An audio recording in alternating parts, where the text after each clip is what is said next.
Jean-François Prost, bonjour. En fait, j'ai une pratique dans l'espace urbain depuis déjà une vingtaine d'années, des interventions urbaines qui réfléchissent sur la ville et surtout par rapport à la participation et comment on peut rendre les citoyens plus actifs dans leur milieu.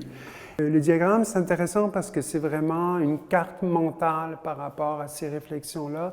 Et dedans, je le regarde ici, il y a donc plusieurs sujets qui après se divisent en petits sujets ou des éléments plus précis. Des fois, des trucs sont plus de l'ordre de l'affect, des fois, des choses très concrètes. Donc, toutes ces choses-là se mélangent un petit peu comme dans une poésie, une carte poétique de ces pensées.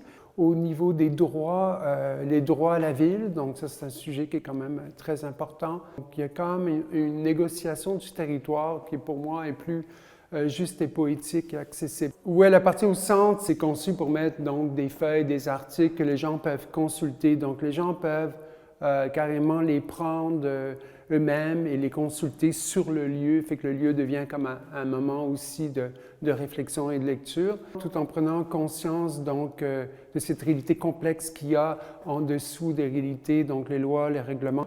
Mais les hamacs que je propose ici dans le lieu, donc dans les vitrines, les gens carrément dans la galerie, donc c'est changer aussi la nature de la galerie. La galerie devient comme un lieu d'emprunt où on peut venir donc prendre un hamac pour une journée et s'approprier un lieu dans la ville de Lévis. C'est pour ça qu'il y a la carte de Lévis pour suggérer aussi des lieux, mais aussi pour localiser où seront les interventions.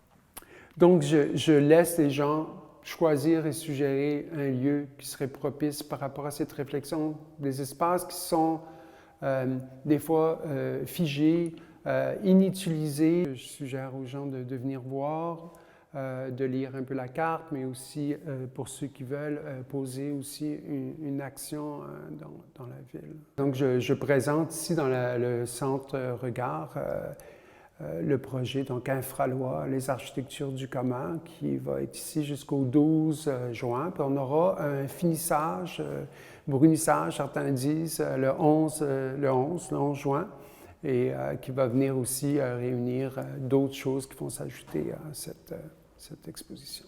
Voilà.